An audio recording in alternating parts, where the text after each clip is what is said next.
एक ऐसी सीक्रेट, एक ऐसी मास्टरमाइंड टेक्निक मिल जाए जो आपकी सारी विशेस को तुरंत मैनिफेस्ट करने की चाबी बन जाए, तो आपको कैसा लगे? मेरी पिछली रील पर 500,000 से ज़्यादा व्यूज़, 3,000 से ज़्यादा कमेंट्स के बाद जो डिबेट कमेंट सेक्शन में चल रही है, उसने मेरे चेहरे पर एक बहुत खूबसूरत सी स्माइल ला दी। मुझे सच में खुशी हुई कि मेरी ऑडियंस इतनी अवेयर है और इतनी डीप लेवल पर ध्यान को समझना चाहती है।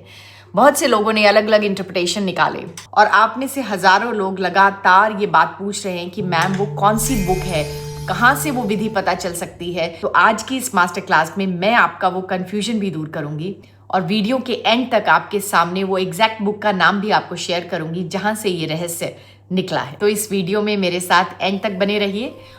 देखिए, जब एक 30 या 40 सेकेंड्स की रील हम बनाते हैं तो वहां पर एक सूत्र के लेयर को पूरी तरह से एक्सप्लेन करना नामुमकिन हो जाता है। कौन सी टेक्निक है, वो कौन सा मेथड है जिसके थ्रू हम अपनी सबकॉन्शियस माइंड तक डीप डाइव जा सकते हैं, हम अपने सबकॉन्शियस माइंड को एक्टिवेट कर सकते हैं instantly. What is that breathing technique जिसके बारे में ओशो ने बात की। एक मैनिफेस्टेटर होने के नाते ये मेरी जिम्मेदारी बनती है कि मैं आपको उस विधि का पूरा और सही सूत्र दूं।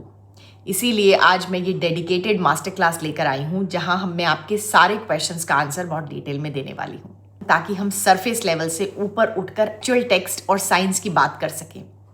अब आते हैं उस असली टेक्निक पर और उस किताब पर जिसका आप सभी को इंतजार है। जो तरीका मैंने अपनी रील में इंस्टाग्राम पे बताया था, जिसमें हम पेट फुलाकर सांस को इनहेल करते हैं, रोकते हैं, मैं उसको अपनी प्रैक्टिस में इस तरह से करती हूँ।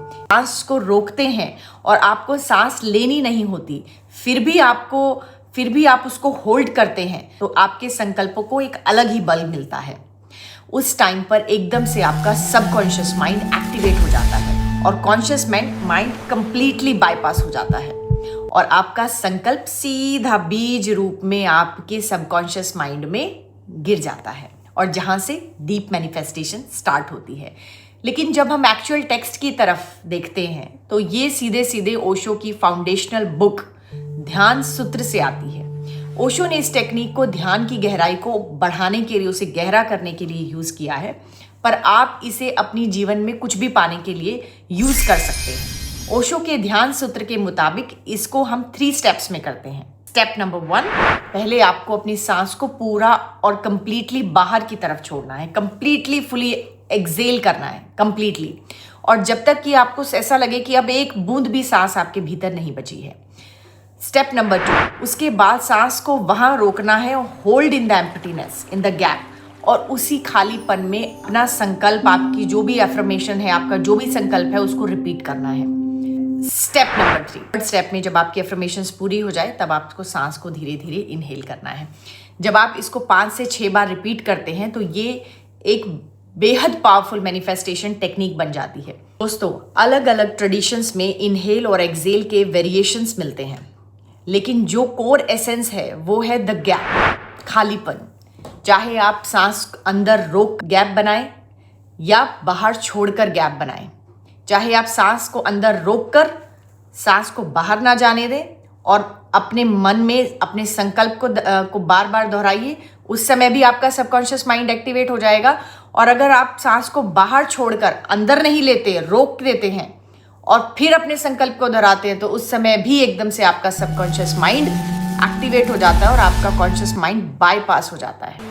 और subconscious mind is the 95% powerful mind of your human consciousness. कोई भी संकल्प जब सबकॉन्शियस माइंड से लिया जाता है तो वो जीवन में 101% मैनिफेस्ट होता है, और कोई भी संकल्प जो ऊपर हमारे सिर्फ चेतन मन से, कॉन्शियस माइंड से लिया जाता है, वो जीवन में अप्रूव नहीं होता। इसीलिए बहुत सारे लोग अफर्मेशंस लिखते हैं, डिफरेंट टेक्निक्स को अप्लाई करते हैं, वो लॉजिकल माइंड से करते हैं, कॉन्शियस माइंड से करते हैं, इसीलिए वो करते हैं और पीछे लैक चलता रहता है। और जीवन में मैनिफेस्ट क्या होता है? लैक, अपॉर्चुनिटीज मिलती नहीं है, फिर वो बोलते हैं कि ये टेक्निक काम नहीं करती, वो टेक्निक काम नहीं करती। लेकिन जब इस तरह की पावरफुल टेक्निक को, जब अपनी ब्रेथ को रोक देते हैं आप संकल्प पूर्वक और ब्रेथ लेते नहीं, और पूरा प्राण आपसे बार बार कहता है कि मुझे ब्रेथ लेना है, और आप ब्रेथ लेते नहीं हैं, उस समय पे आप अपना संकल्प दोहराते हैं कि आप ध्यान की गहराई में उतर के रहेंगे, तो उस समय पर आपका सबकॉन्शियस माइंड एकदम से एक्टिवेट होता है या कॉन्शियस माइंड बाईपास होता है, बीज आपके सबकॉन्शियस में जाता है और जो चीज एक बार आपके सबकॉन्शियस में प्रोग्राम हो गई वही आपके जीवन का आधार बन जाती है। तो चाहे आप सांस अंदर रोककर गैप बनाइए या बाहर छोड़कर गैप बनाइए, असली जो मैजिक है वो उस गैप का ही है जहां आपकी ओवर थिंकिंग बिल्कुल डेड हो जाती है। और इसीलिए रूल्स या डेफिनेशन में उलझने के बजाय हम अगर गैप की पावर को फील करें, जब आप वहां ठहरते हैं तो आपके अंदर एक गहरा ट्रांसफॉर्मेशन शुरू हो जाता है। तो आज के बाद अपनी प्रैक्टिस में इस प्रीशियस मेथड को ज़रूर यूज़ करें और देखिए कि कैसे आपके रिजल्ट्स बदलते हैं। कमेंट सेक्शन में मुझे ज़रूर बताइएगा कि क्या आपको ये क्लैरिटी मिल गई। इस वीडियो को लाइक करें और उन सभी लोगों के साथ शेयर करिए जिन्होंने पिछली रील को देखा है और जो अपने जीवन में कुछ भी पाना चाहते हैं। मेरी वाणी को आप लोगों ने इतने ध्यान से सुना, आप सभी का मैं धन्यवाद करती हूँ।